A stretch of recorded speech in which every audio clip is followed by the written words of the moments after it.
राधे राधे। त्रिनेत्र भाग्य में आप सभी का स्वागत है। मैं हूं आपके साथ आचार्य पुष्पेंद्र शास्त्री।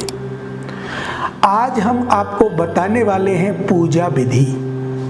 पूजा विधि वो भी किसकी? नवरात्रि आते हैं, वर्ष में 4 नवरात्रि आते हैं, 2 गुप्त नवरात्रि और 2 सबके सामने जो आते हैं वो नवरात्रि, जिनको हम अधिक लोग मानते हैं, करते हैं, वो नवरात्रि। अब नवरात्रि में मां के 9 रूपों की पूजा होती है। कुष्मांडा, ब्रजेश्वरी, स्कंद माता, महागौरी, महालक्ष्मी, कालिका, कालरात्रि, 9 देवियों के जो रूप हैं इनकी पूजा होती है। तो ये पूजा हम कैसे करें? नवरात्रि में सर्वप्रथम हमें क्या करना चाहिए? प्रथम दिन जब हम पूजा करें तो कैसे करें, क्या विधि है, वो आज आप सुनिएगा। नवरात्रि जब प्रारंभ होती है उस दिन आप अच्छे ब्राह्मण से, या आज तो नेट का जमाना है, गूगल से जान सकते हैं, यूट्यूब से जान सकते हैं, फेसबुक से जान सकते हैं कि कितने बजे का मुहूर्त है घट स्थापना का, जो कलश स्थापना की जाती है। कलश स्थापना मुहूर्त से करें। पूजा का सारा सामान अपने पास रखें। सबसे पहले माता रानी के लिए चौकी बिछाएं। चौकी पर लाल वस्त्र बिछा दें। लाल वस्त्र बिछा करके चावल से बेदी बनाएं। 1 बनाएं, 2 बनाएं, 4 बनाएं, 6 बनाएं, कितनी भी बनाएं। सर्वतो भद्रमंडल बनाइए, सर्वतो लिंग भद्रमंडल बनाइए, या आप 64 योगिनी बनाइए, 16 मातृका बनाइए, गौरी गणेश बनाइए, पंच ओमकार देवता बनाइए, नवग्रह बनाइए। कोई भी इन चौकियों को आप बनाएं। और भी बहुत सारी चौकियां हैं। अगर नहीं बना सकते तो 1 चौकी बनाएं, उसी पर सर्वतो भद्रमंडल बना दीजिए, गौरी गणेश सुपारी के बना दीजिए, 64 योगिनी बना दीजिए। तो ऐसी चीजें जब बन जाती हैं, वो चौकी सज जाती है, उस पर एक कलश रख दीजिए। वो कलश ताम्र पात्र होना चाहिए, तांबे का होना चाहिए, और एक कलश मिट्टी का होना चाहिए जो चौकी के सीधे हाथ की तरफ रखा हो, जिसमें हम जौ बोते हैं। थोड़ी सी मिट्टी लेकर के उस पे कलश रख के पानी का छिड़काव करके जौ बो दिए, लेकिन वो शुभ मुहूर्त के द्वारा।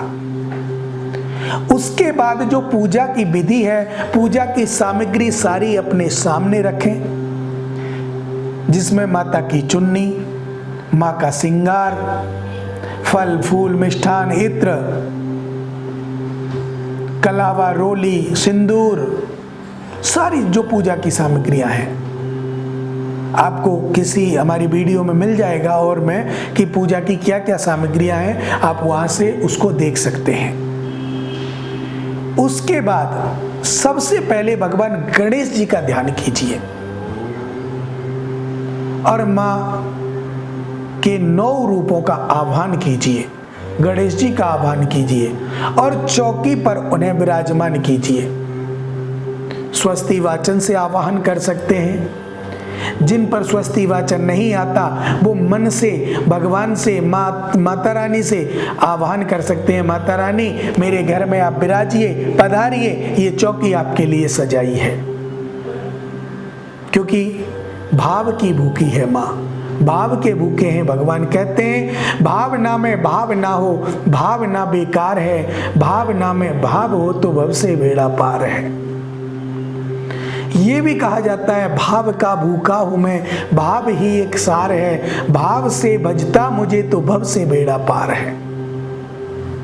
तो अंदर भाव होना चाहिए, विश्वास होना चाहिए, और स्थापना के बाद मन में यह विश्वास होना चाहिए कि माता रानी के 9 रूप यहां विराजमान हैं। गणेश जी भगवान यहाँ विराजमान हैं और जिन देवों का हमने आह्वान किया है, नवग्रह, षोडश मातृका, पंच ओंकार देव, वो सभी यहाँ विराजमान हैं। ये विश्वास मन में होना चाहिए।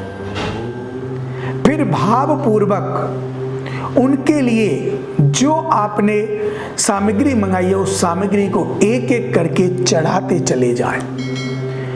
पान के पत्ते में लौंग, इलायची, सुपारी लगा करके, पान बना करके, हर जो भी आपने आह्वान किया है माता रानी को, गणेश जी को, पंचोमकार, षोडश मातृका, कलश देवता, दीप देवता, सबके लिए पान आप चढ़ाइए, भोग लगाइए। माता रानी के लिए दो विशेष बातों का आपको ध्यान रखना है। एक तो भोग लगाते समय एक बतासा और 2 लौंग वो बतासे में लगी हो, पान के पत्ते पर रख करके माता रानी की जो चौकी आपने बनाई है, उनकी तस्वीर जहाँ रखी है, जहाँ मूर्ति है, उनके सामने आप उनको रख दें और हाथ जोड़कर प्रणाम करें कि आप इसे स्वीकार करें।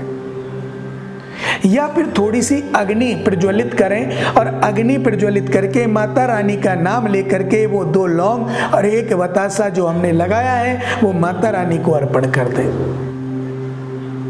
उसके बाद वो आपकी पूजा को निश्चित रूप से स्वीकार करेंगी।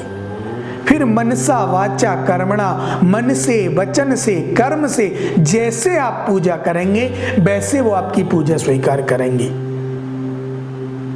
और पूजा में 4 चीजों का आपको विशेष ध्यान रखना है। ब्रह्मचर्य का पालन करना है, नियम से पूजा करनी है, जो नियम आपने बना लिया है। पूजा करते समय मन में बुरे विचार, ख्याल, किसी और के प्रति द्वेष भावना बिल्कुल ना आए, किसी का बुरा ना सोचें। और ये तो आप कभी ना सोचें तो भी अच्छा है। पूजा करते समय माता रानी का आह्वान आपने प्रथम दिन किया, उसके बाद आप माता रानी के हर रूप का पूजन करें। किस दिन कौन सा रूप, ऐसे ही प्रत्येक शैलपुत्री, ब्रह्मचारिणी, कुसुमांडिका, जो भी माता रानी का रूप है उसको आप, जैसे कालरात्रि हुई, सिद्धदात्री हुई, जो भी माता रानी का, कात्यायनी हुई, जिस दिन जो माता रानी का है उसी दिन उसको आप आह्वान करके और पूजन करें। कहते हैं ना, एके साधे सब सदे, सब साधे सब जाए, अर्थात एक पर निष्ठा रखें, सम्मान सबका करें। तो इस प्रकार अंतिम जब आपका हो जाता है, संपन्नता पूजा हो जाती है, आरती करें, कर्पूर आरती अवश्य करें। और जब 9 दुर्गा की नवमी आती है, नवमी वाले दिन आप कन्या भोजन कराएं, यज्ञ करें, थोड़ा सा करें घर में, चाहे आप 11 आहुति का हवन करें, लेकिन हवन आप अवश्य करें। और 9 जो माताओं की आपने पूजा की, नव दुर्गा की जो आपने पूजा की, उन सब के लिए 9 बतासे 2-2 लौंग लगा करके रखें और फिर अग्नि में जो हवन आपने किया है उस यज्ञ में आप एक एक माता का नाम लेकर के स्वाहा ऐसे बोलें, जिससे आपकी जो संपूर्ण पूजा है वो माता रानी को स्वीकार हो जाए।